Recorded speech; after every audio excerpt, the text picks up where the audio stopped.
Ladies and gentlemen, welcome back to the Crypto News Podcast. We are buzzing as always. It's a beautiful morning in Toronto. We are finally back. We got some good weather. And guys, good vibes. I don't know why, but I feel it. I don't want to jinx it, so I'm going to knock on wood here. But I feel like we're in a pretty good spot. We've got some good momentum. And I'm super pumped to have today's guest on the show. I can't wait to get into everything privacy, security, and decentralization related. We haven't had a big privacy and security guy on the show in a while, and today we have one in Vikrant Sharma, the CEO of Cake and Cake Wallet. He's a lifelong entrepreneur and early crypto investor since 2013. Wow, a true OG. He founded Cake Labs in 2017 to build self-custody tools focused on privacy, security, and decentralization, and also served as the director of Liberty Steel. Vic, welcome to the show, my friend. Pumped to have you on. How you doing this morning? Good. Thanks for having me on. It's a long intro. I feel like Daenerys from Game of Thrones or something. I love it. Hey, you had a great tweet. I want to say that was yesterday or a couple of days ago about caffeine. You and I were shooting shit about caffeine a little bit before the show. It's caffeine. I've never been able to quit. I've been very fortunate that I've never been addicted to anything. You know, I've had You can stretches quit in anytime, right? Yeah, exactly. And quit anytime. I've had some stretches in life, like, first year university where I went on like realistically a month-long bender to party. But just that aside, and I did have, I got a couple shakes, I'm not going to lie, after that month-long bender. Yeah. I still passed and everything, should be noted. But caffeine, I've tried to quit many times. And Vic, on day 3, I wake up, my head feels like I'm in the inside of a jet engine and I'm just getting knocked on with hammers, and my brain does not turn on. My brain cannot go from second gear to 6th gear. You had a crazy caffeine experience the other night. Great way to kick off the show and tell us about it. I think it's just not me. I think you're seeing that a lot. A lot of people say, and a lot of people I talk to, even online, you hear, for some reason, that 3:30, everybody's in this modern world is waking up at 3:30. And so I thought, what the hell is going on? And then another thing I noticed, I wake up and I'm craving coffee, and I'll just have a little bit, like quarter cup, half cup. I'll make coffee at 3:30 in the morning, 4, and I'll take it, and I'm back to sleep like at 5 a.m. Then I'll sleep from 5 to 7. So I'm like, what the heck's going on here? So it's, everybody thinks, oh, don't have coffee after 3 p.m., 4 p.m. because it'll stay in your system. But it's actually the other way around. You're having a withdrawal symptom at 3:30 because that caffeine is depleted from your body. It's like a heroin addict or something, right? You need that bump, right? So you have that bump, and your mind calms down, your body calms down, and you go back to sleep. It's the weirdest thing. So today I'm having, and I'm not getting paid by them. No free ads. Yeah, no free ads. First Celsius ever. I found it in this office fridge here. But you just told me it has more caffeine than coffee, so 2.5 cups. Vic's getting dialed in for the pod. We love to see it. What a great start. Let's jump into crypto here. Before we get into cake and everything else, give me your overarching sort of privacy. Not even the journey, but give me your privacy thesis and narrative. Again, I'm biased because I love what you and the team are working on. It's the reason why you're on the show. But I just feel like a couple years ago, like even when I first learned about crypto in 2017, or actually took my first little deep dive, I felt like the narrative was more powerful back then. Like people really, I felt like cared about privacy, security, and decentralization, where now it's like, I feel like it's just about getting rich quick. And yes, we are getting to that point where we're actually building real world apps and the space is maturing and we're getting institutional investment and adoption. But I feel like there's not a whole lot of, moving and grooving down in the privacy and security space. And I love that you and the team are going all in on this. Yeah, I appreciate that. But in the privacy ethos, just actually comes from a personal experience and personal, I hate to use the word journey, but just, personal experience of what happened in my own crypto world, right? As you said earlier, I got into Bitcoin in 2013, and you described me as an OG, which I don't. Even in 2013, I felt I got in too late because everyone I knew was already in it for 2 years, 3 years, and was doing amazing stuff. I used to go hang out at the Bitcoin Center in New York, in downtown New York. Fall of 2013, and it was great. You would 4 or 5 people there. It was, had the cypherpunk feel. It was Love that. fantastic, great time. But as you said, why did people get into Bitcoin? Right? They wanted to control their own money. They didn't want a centralized issuer. I mean, it all stemmed from the bailouts of the financial crisis, and where the U.S. government just printed money to, bail out AIG, Goldman Sachs, and big banks. And Bitcoin came out of that, right? We said, okay, we can't have a central authority Yep. devaluing our currency that we all hold. And then with that came along self-custody and what people at that time thought was privacy, right? Bitcoin Yep. was being used in the darknet markets and Silk Road. I just saw Ross at Bitcoin Vegas. That was pretty exciting. And, so people cared about privacy because they thought Bitcoin was private. And I kind of agree with you that it seems like people don't care about privacy, but I think the Bitcoin adoption is so wide now. You're getting all types of people coming to Bitcoin now. Like you mentioned, people just interested in the number going up, and that's okay. But I think, and those are the loudest people, of course. But I think as Yes. more people get into it, even that privacy space is growing as well. As people use Bitcoin more, they're seeing, hey, wait a minute, you Yep. can see I'm doing in my address I just gave you. You can see my transactions. So I think the people are waking up to that. You asked about my ethos. I know I'm making this long-winded, but I wanted to give you the background before I get to the ethos. So the ethos says, yeah, you should be able to use your Bitcoin and other currencies, other crypto, like you do with cash, right? I hand you cash. You have no idea what was in my wallet. You have no idea what my previous transactions were with that cash I just handed to you. So we believe, why not with Bitcoin? Why can't you do that with Bitcoin also? And that's what we're trying to do. I love that. I mean, Yeah. going back to the whole Bitcoin thing, it's like, and I've said this many times on the pod, so my apologies to the listeners who've heard me beat this drum time and time again. But I feel like one of the big aspects of crypto that is extremely undervalued and underlooked at is brand recognition and just branding as a whole. Brand is just a synonym for trust at the end of the day. And even when you think about just front of mind FOM, if you were to ask 100 people in, Times Square, hey, name me some cryptos, I bet you most of them could name Bitcoin. And I bet you most of them probably can't name one after Bitcoin. Maybe No. ETH, maybe Doge, but like maybe Mm-hmm. Solana, none others. Mm-hmm. And 99% of them probably can't even name five. But Right. when we can actually start using Bitcoin for more of just this store of value or perhaps a means of exchange and have actual real world applications and little tweaks, cool things on it, like making it privacy focused, I think that's going to help us get to this next level. You know what I mean, Vic? Like and again, one of the reasons why I love what you and the team are doing is we have this behemoth, we have the star of the show that we don't really use for a whole lot. And once we do start using it for a whole lot, I think people are really going to wake up and be like, damn, this is some useful shit. I should start using this. Right. Right. And I think that's what gives it value as well, is the use, the fact that you can use it in a decentralized, permissionless way. I think that's the feature of Bitcoin. I mean, I've been clear about this. I've tweeted about it, that this just hodl bro mentality, I think it's damaging. I think Bitcoin needs to be used. And that's why we're building tools so you can use it. That's what gives it value. I think, it's at some point, at some generation, people got in and they forgot what made Bitcoin valuable was the fact you can use it. Yeah, storing value is great, and that's a use, but I think it should be used for commerce, for goods and services. I mean, we celebrate Pizza Day after all, right? Is because somebody's willing to give a product for 50,000 Bitcoin. I mean, it's a turning point, right? Yeah. And we shouldn't stop that. We should keep moving forward on the use case. Well said. Let's jump into Yeah. Cake here. I guess start by Yeah. just telling us a little bit about the ecosystem. You have sort of Cake Labs, Cake Wallet, Cake Wallet Yeah. is obviously the consumer facing product, which consumers can Mhm. use. Great name for it as well. And then segue into Bitcoin silent payments, which gets me going. I love the shit out of this. But start us off with Cake Labs, Cake Wallet, the ecosystem, and then transfer over to Bitcoin silent payments. Yep. So Cake Labs is the company. Cake Wallet is the product, is the app. I started building Cake Wallet in 2017, Jesus. and Time we flies. launched in, yeah, it really does. I can't believe I'm doing the same shit for so long. And we launched in January 2018.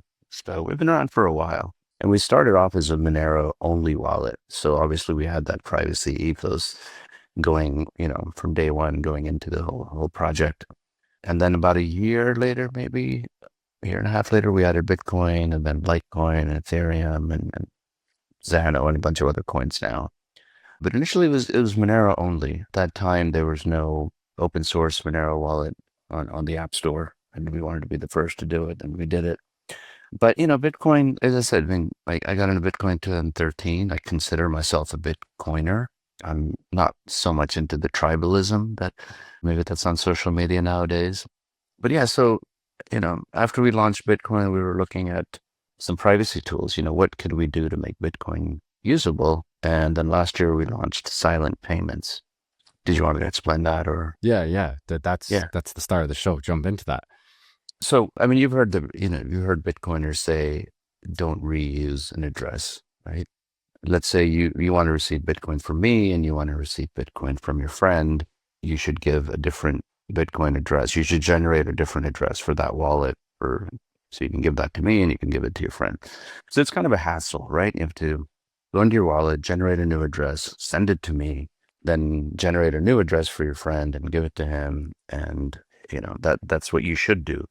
So that way I'm just getting that one address from you and I'm not able to see any activity in your other addresses. Mm, You follow me so far, mm. right? So what silent payment does is it lets you generate one address. It starts with SP for silent payment. It's BIP 352, I believe.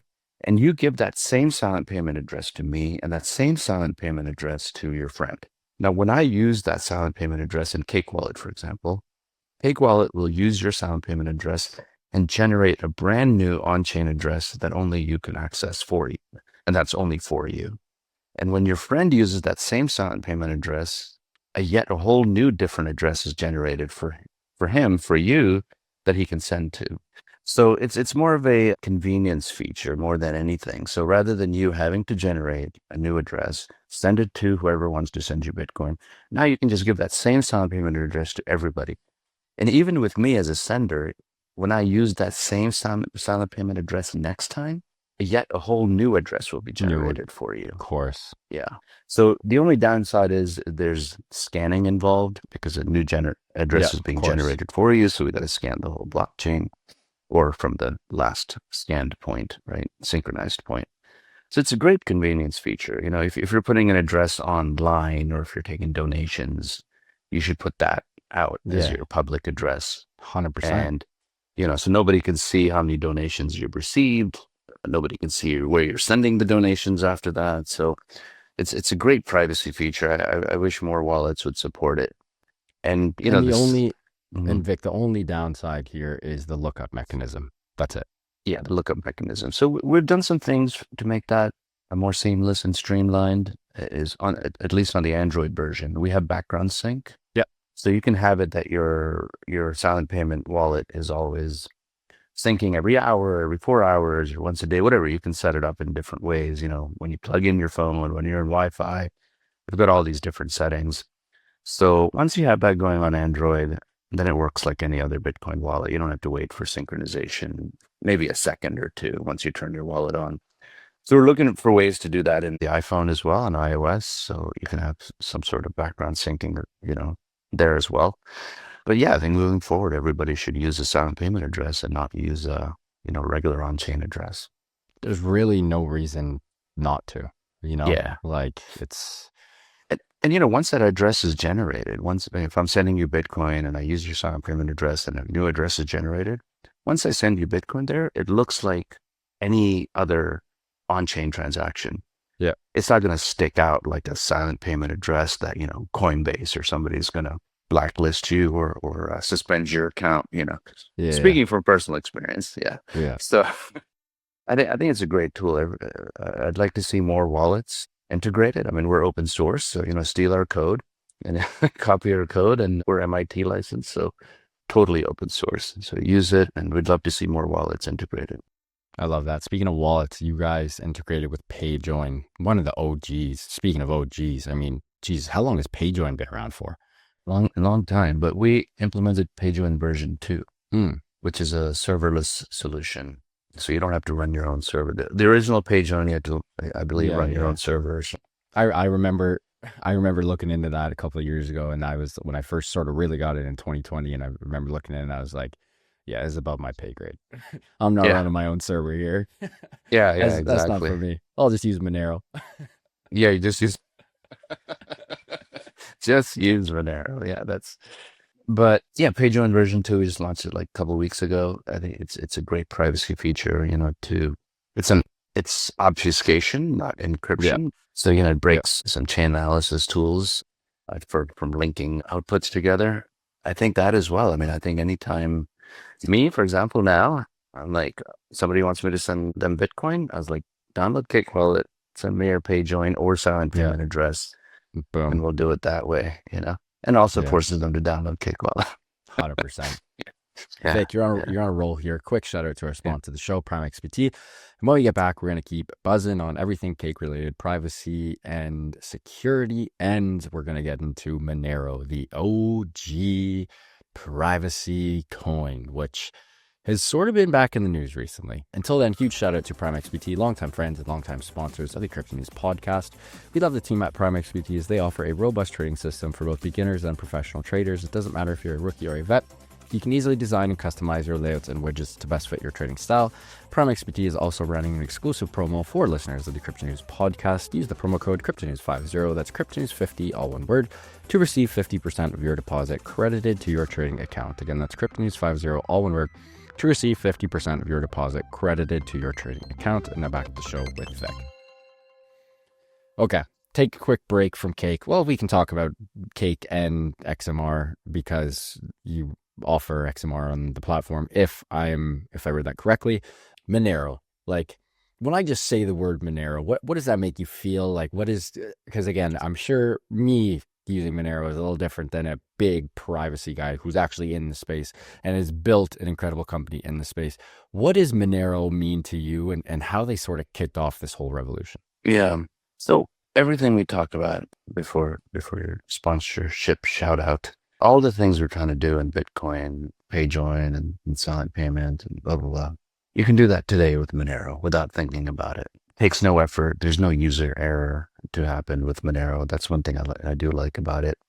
What's the one word that I think of when I think of Monero? I would say like clean. Yeah, When I do a sure. Monero transaction, I feel there's nothing to worry about. The receiver's not getting any further information than the transaction that, of course, they know about that we're conducting at that time, which is a really good feeling. Just private and clean. I believe we're the largest Monero wallet out there, at least on Twitter polls. I think we control like 80% of the Monero market. Wow. And by the way, we just took over Exodus's Monero users. They're dropping Monero, so Oh, they're nice. diverting Nice. all their users to us. So I'm grateful for that. They have a great team too. Exodus folks are Yeah, awesome. yeah. Yeah. JP he's a wonderful person, Yeah. and Kevin and everybody there is just awesome. So with Monero, it's I know people are scared of it because it connotates you're hiding something, or but it's privacy. But people were scared of Bitcoin at the beginning, right? Yeah. It was also known as the darknet coin. I mean, I got into Bitcoin when it was like 189 or 190 or sub 200, right? And I used to talk to my friends, and they were like, "Oh, that's the drug coin," Yeah. So Vic's buying heroin with yeah, Bitcoin. exactly. And Jeez. I did buy antibiotics. I always tell that story. Off of Alpha Bay, I think I bought antibiotics for my wife. I never got them, by the way, so I lost that Bitcoin, and it got me kicked off of Coinbase. Well, I love it. Yeah. But I think as we said earlier, as more people use cryptocurrency, use Bitcoin, and I guess for their use case, some people don't care, right? And that's fine. And some people do care, and those people will, seek out other Yeah. tools. Do you think, one, Monero is undervalued, and two, do you think we will see an influx of Monero users? I have a weird dream is the wrong word, but just like a forward-looking vision. What am I saying? That is literally the friggin' definition of a dream. Jesus, Matt, give your head a shake. But I don't know, Vic. With AI and surveillance and everything, I just feel like people are going to actually start giving a shit about privacy. I also think present day, the way our data is sold is still invasive, but not that invasive. I do think there will be a absolute rush for these huge, big AI companies to train on better data sets. And I think they're going to be more horny and more keen to get access to our data. and we'll do some greasy things. And I feel like a second or third or whatever nth of privacy revolution we're on will happen. And I feel like people will really load up on potentially Monero and using Cake Wallet for Bitcoin silent payments. But do you think Monero is undervalued right now? And what do you think the future of Monero and the ecosystem looks like? Yeah, I do feel it's undervalued, and maybe that's just biased because I'm a huge fan of Monero. But for everything it offers, the decentralization, the stability, the privacy, the low fees, if you Yeah. take all that into account, then yeah, I do think it's undervalued. It's sort of battle tested too, It's you know, battle. like Yeah, it's been around. yeah. And look, I mean, I think the Monero community is very honest with itself. I think they're the first to criticize Monero, and they do it to so they can improve. So, I mean, ring signatures is the weakest point. I mean, and everybody's honest about it. And Yeah. there's, the full chain membership proofs plus, which, Luke and Justin Berman and those guys are working on the Magic Grant, I believe, is involved in that too. I could be wrong. So I think with the future, I think with that being implemented, is just going to make it even better. I think a lot of criticism will go away. That's on ring signatures. I mean, some communities say the ring Monero fails because of ring signature. No, it's not ideal. It still works. It still gives the obfuscation, for those outputs. Just because it's the weakest link in the chain doesn't mean it doesn't work. It still works, but it's just Yeah. not as good as It's not as efficient. Yeah. bulletproofs and stealth addresses. So I'm really excited about that. I think there was some news on it that there's some delays. I don't think there's any delays. I think it's just being done. When to Yeah. change something on a working blockchain It's not easy. with no downtime, you got to make sure you do it right. So 100%. I have One of faith in the smart guys who do it. Yeah. one of your big ethos that I love as well is using cryptocurrency anywhere. Cake Wallet integrates Cake Pay, which again, this is the actual shit we need. And I say shit not because it's shit. I say shit because shit's a great word and has many different nuances to it. No, I get it. But I'm not offended. This is the shit that crypto needs. We need people to be able to buy gift cards, Visa cards, MasterCards with their crypto in order to buy real world stuff. Like this is a huge not little door, excuse me. This is a massive fucking door that we need to open to onboard the masses to make this more like, hey, this works in everyday life. Talk to me a little bit about that and, how you guys are moving and grooving. Yeah. I mean, ideally, I would like merchants to accept cryptocurrency directly, right? Until they do that, crypto users need to have a way to spend the crypto that they have. So Cake Pay allows you to do that.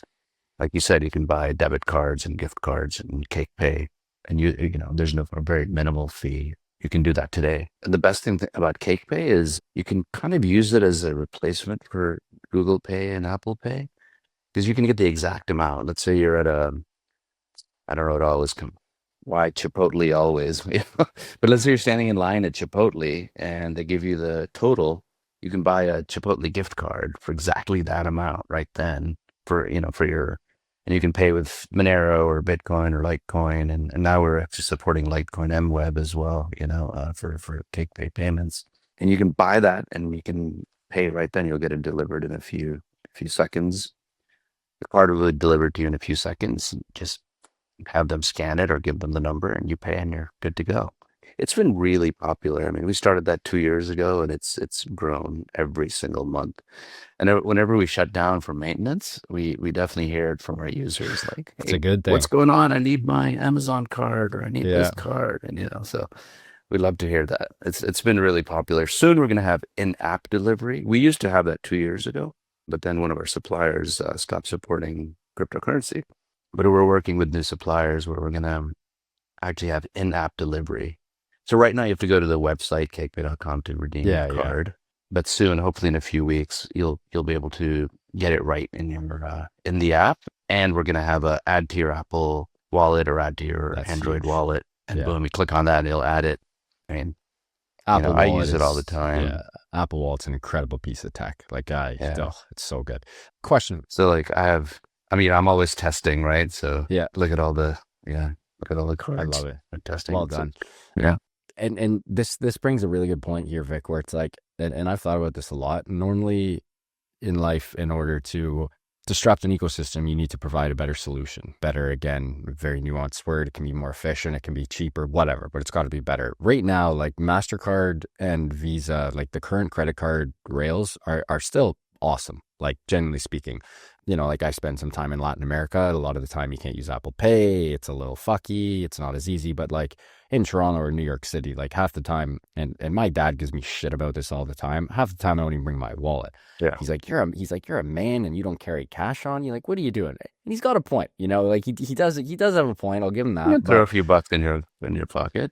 I know, and I should. I got no excuse here, Vic. It's soft. That's all I can say. It's a pain. You got to go to an ATM. You got to find an ATM. You got to cash out. I agree with you. Yeah. Even the small things, like going to a regular spot, like I go to a coffee shop close by, and I'll usually co-work with another guy in the crypto space here in Toronto, and I have to tip them on my card. And it's like, it's nice to just give someone a 5, a 10, or a 20, know? But anyways, that's something where it's tough, because for us crypto folks, being able to have rails like you guys provide is great, but I still just can't see a world where Visa and MasterCard would want this, Like I have trouble understanding that long term. In order for us to be able to facilitate everyday transactions, we need a better solution than Visa or MasterCard / Amex, and it's going to be pretty freaking tough to build. You know what I mean? Yeah. I mean, if I was Visa or MasterCard, and if they steal this idea, then I want, royalty payments. Me too. Yeah. I mean, if I were them, I would be building out tools and like you said, rails for crypto payment. They should have a payment solution. They've got terminals everywhere already. Everywhere. Yeah. They should be finding a way to monetize crypto payments and get to the next level. And they probably are. I mean, look, they're billions, hundreds of billion valuation company. I'm sure they've got research teams, blah, blah, blah, doing this. Either they do that or they go out of business. So I'm sure they're doing it, They're already, MasterCard is already very big in working with exchanges, like Gemini and all that to be able for people to top up or get rewards in crypto. So it's slowly happening, but I think that's the future. Yeah, 100%. Last question here, Vic, as we are getting a little tight for time. You're a big security guy. This is just me being curious. I've been on a bit of a quantum rip recently. You're a big security guy. You're an OG. You got it in 2013, 7 years before I did. Heck, 10 years before most people did. And you're a security guy. Should we be worried about quantum and how quickly it is accelerating? / are there any other overarching crazy risks that could decimate crypto? Yeah, I think that the risk is definitely there. And the people who are saying, well, you're going to need, quantum computer with 600 qubits. Today, we're only at 100 qubits. Fine. But I think that the rate of acceleration is a little spooky. The acceleration is just so fast, especially with AI. We're solving things faster. We're researching faster. So I think the risk is there. And I'm glad people much smarter than me are looking into it. Likewise. Yeah. Especially Satoshi's wallets. I think there's, there's a million Bitcoin grabs there. Yeah, exactly. So let's see. Like anything else, I mean, I want technology. I want technology to improve faster. I want the rate of acceleration to accelerate. I'm a technology guy. I'm Gen X. We went from seeing our dads put, aluminum foil on the antenna on top of the house on the TV to watching whatever you want any time of the day on your handheld device. So I'm all for acceleration, but at the same time, we got to protect ourselves from acceleration. So we'll have to fight what we create, right? Well said. Vic, what an episode. Really appreciate you coming on. Any news popping off for the next couple? Again, your episode's going to air mid to early June. Any news popping off? You did mention that the updates will be on mobile soon, so instead of going on desktop for gift cards, they'll be locked and loaded, and you can be able to put in your Apple Wallet. Any other updates you want to pass along before we let you go? I mean, the rest of 2025, I think the big things is going to be Lightning for us for Bitcoin. I still think there's a place for Lightning and on-the-go payments, like we talked about, walking into a coffee shop and people accepting payments. We were going to put in an implementation that's already out there, but when Seth for Privacy came on, Seth for Privacy. Yeah, he's the VP now of Cake. He came on and he killed that project. So he wants to do a more non-custodial solution, which I'm glad. So that's a big thing for us for 2025. So look out for that. Hopefully by the end of the year, we'll have that out. That should be interesting. But other than that, yeah, find me on Twitter at Vikrant NYC or message Cake Wallet at Cake Wallet or cakewallet.com for download links for desktop and mobile devices. Yeah, it's been exciting so far. So keep the momentum going. Not even 6 months in, and we are buzzing. Folks, what an episode with Vic Sharma, CEO of Cake Wallet, and of course, the parent company, Cake Labs. Huge shout out to Vic and the team for making this happen. Great API, Bitcoin privacy, silent payments, making crypto accessible for all, using crypto everywhere, Monero, quantum threat to crypto, and creating a better payment system than Visa and MasterCard. Again, Vic was on fire. Huge shout out to Vic and the team for making this happen. If you guys enjoyed this one, and I hope you did, please do subscribe. It would mean the world to my team and I. Speaking of the team, love you guys. Thank you so much for everything. And back to the listeners, keep on growing those bags and keep on staying healthy, wealthy, and happy. Love you guys, and we'll see you on the next one. Ciao.